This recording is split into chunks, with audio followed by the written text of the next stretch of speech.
Good evening, ladies and gentlemen, and welcome to Shaking It Up, the internet's most spiritus podcast. I am your shaker-upper, Adam Gonzalez, and joining me today, once again, is my cocktail companion, classy Kevin Connolly.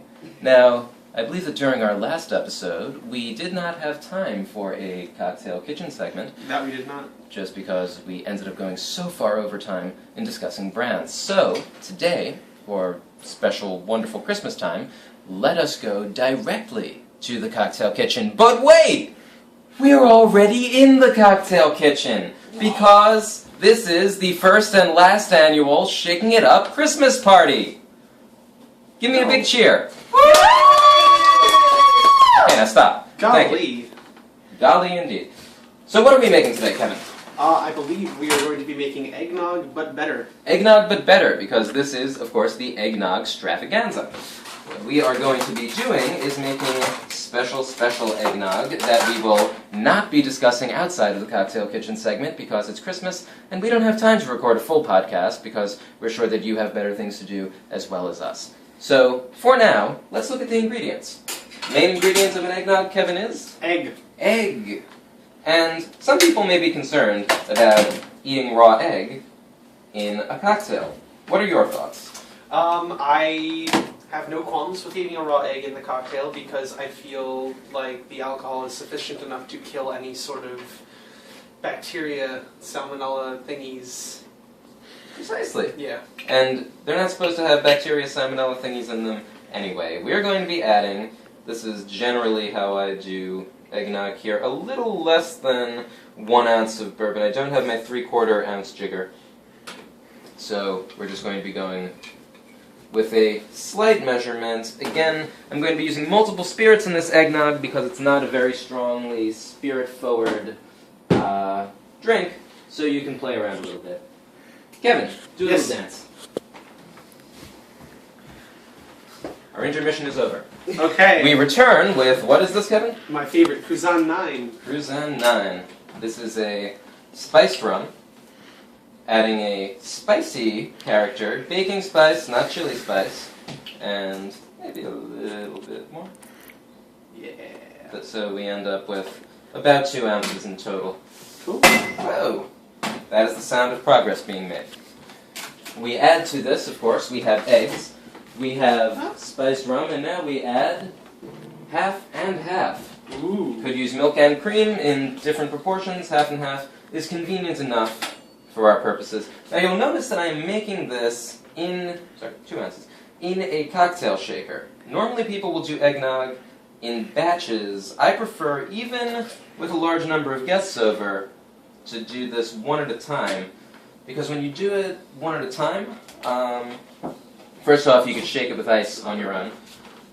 You could shake it with ice on your own without having to chill it, so you can make them as you go instead of having to do a big batch at the beginning, and then freeze it. And also I think you can control a little bit more. Maybe you want to make eggnog one way, then again a slightly different variation as we're doing right now, and you can get away with that. It is important right now, though, to add the secret ingredient, our special gingerbread syrup. This is syrup that I actually made myself, being stored in an old milk bottle. It tastes like Christmas. Yes, Christmas, that's one way that you could describe it. I'm just talking about the entire thing, eggnog and gingerbread. Eggnog and gingerbread, and why don't we add, just for the sake of adding it, a tiny amount of vanilla extract. Now, I believe that I have to remove the little seal here. Vanilla extract, although it is alcohol, its alcohol base has a very, very strong flavor, so even in drinks that are kind of big like eggnog that have a lot of ingredients and a lot of volume, you don't want to use too much. So I'm going to get my measuring spoon and use a ½ teaspoon. This is why I love measuring spoons. You can measure everything as you need it. Then, the one important thing is that because we're not making this with an egg whisk or anything, you do have to use your bar spoon to stir it, just to sort of beat the egg, get the white and yellow, the yolk, as the technical term is, all stirred and beaten together. It doesn't have to become super frothy or foamy. That's going to get accentuated when you shake it. It just needs to be consistent. And that almost, let's just drop this off over here. Little piece of splat. Little piece of splat. Yum.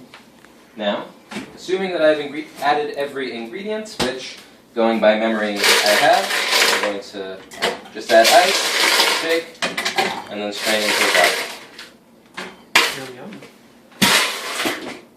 Again, the sound of progress. I left that teetering precariously on the refrigerator just to make sure that it has a chance of falling.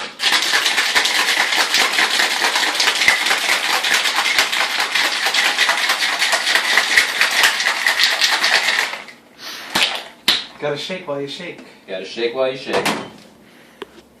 We have a little sort of punch bowl here. We can strain into that. Again, pretty high volume drink. Notice the nice color, almost of chocolate milk. But I assure you, there is no chocolate in here. And then, using my cheese grater, because I don't have any more suitable appliance, I'm going to grate a nut of nutmeg on the top, just to give it that extra spicy flavor, nutmeg spice that's not used in the syrup. We're going to put a recipe for our spiced syrup. That is the doorbell, undoubtedly someone delivering a present, perhaps Santa taking the more modern route. Oh. Kevin, taste. Thank you. Okay. We'll be putting up a syrup recipe on the blog. Oh, that is delicious. How do you taste it? It tastes like Christmas. Tastes like Christmas. It's sweet. It's nutty. It's spicy. Not like ow, burn my tongue spicy. Spicy is in the flavor has spices. Spicy. May I try? Yeah.